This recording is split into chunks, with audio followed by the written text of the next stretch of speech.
kubasuhuza mbahaye ikaze abakunzi bacu kuri Kirabo TV mukomeze mugubwe neza. Rero ni karibu tugiye kureba inkuru isekeje wabonamo nk'urwenya ariko irimo amasomo akomeye cyane.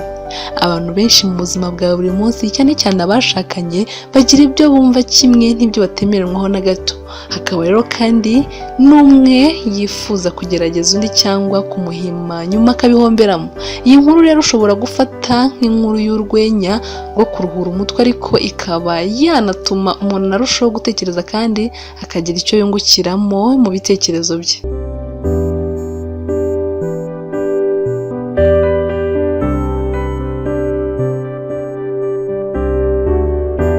Umunsi umwe umugore yagiye guhaha, hageze aho agomba kwishyurira afunguye isakoshi, umukozi w'iduka abonamo telekomande, ananirwa kwifata aramubaza ati buri gihe se witwaza telekomande?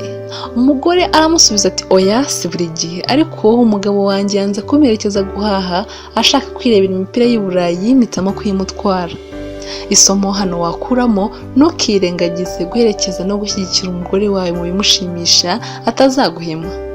Inkuru irakomeza rero. Umukozi w'iduka yarasetse, nyuma afata bya bindi umugore yari yaguze byose arabisubirana. Umugore yarumiwe amubaza icyo bikoreye. Umukozi w'iduka ati umugabo wawe yafunze ikarita yawe ya banki wari ugiye gushyiramo none nikora.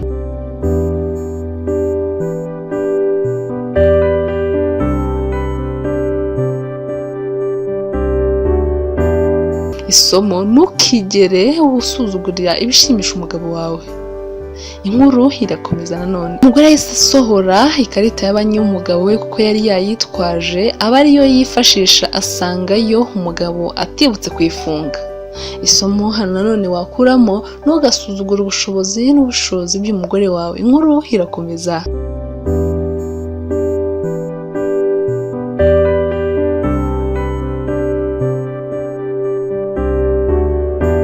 Umugore amaze gushyira ikarita mu mashini, hahita hiyandikamo ngo shyiramo umubare w'ibanga twohereje kuri telefone yawe. Isomo: iyo umugabo ageze aho yenda gutsindwa ntihabura aho hafi ikimutabara.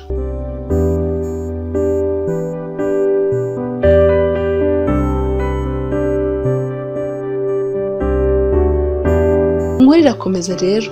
Umugore amwenyura gato yikoza hanze nk'ugiye kwitaba telefone yahamagaye mu isakoshi ye.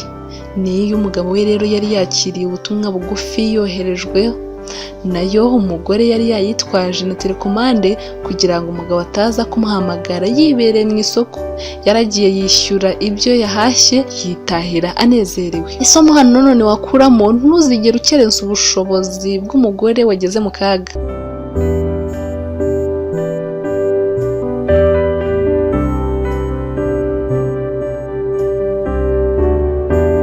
Umugore rero ageze mu rugo yasanze imodoka ye idahari. Ku meza hari agapapuro kanditseho ngo nabuze telekomande, nasohokanye n'abahungu banjye kureba aho turebera umupira, dushobora gutaha dutinze, nugira icyo ukenera umpamagare kuri telefone.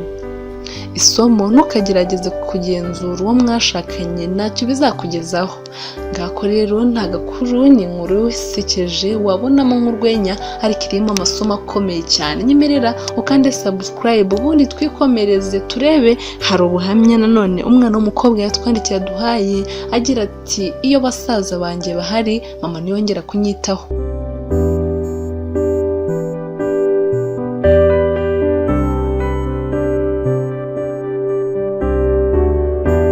Ubuhamya bw'umukobwa rero babazwa no kuba nyina atonesha basaza be, akamufata nk'udafite icyo avuze mu maso ye. Iyo basaza be batashye turaza kureba n'inama zigirwa abakobwa bafite ikibazo nk'iki ngiki. Aragira ati ndi umukobwa mfite imyaka 20, basaza banjye umukuru afite 18 undi afite 6. Iyo basaza banjye batashye mama nyicaho ntiyongera kundeba nirihumye. Sinshobora kuba nakongera kumuvugisha, nyamara batera igiparu n'abasaza banjye baseka byacitse. Ati iyo nsohotse mu cyumba cyanjye nawe ubyitaho, nta n'ushobora kumenya ko nagiye. Nasabye mama ko twagerageza tukabihindura, ariko n'uyu munsi mbona amarangamutima ye yose yibera ku bahungu be. ati nkora uko nshoboye, nkora ibishoboka byose, nkita kuri basaza banjye, nkabamesera, nkabakoropera, nkabakora byinshi bitandukanye. Ibyo byose rero mbikora nigira nkaho ntacyo bintwara, ariko imbere yo mu mutima banshira.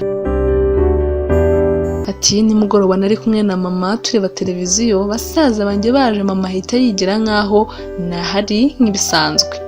Nagiye mu cyumba cyanjye nimugoroba, agahinda karanyica, nangire kurira, agahinda kenshi karanyuzura.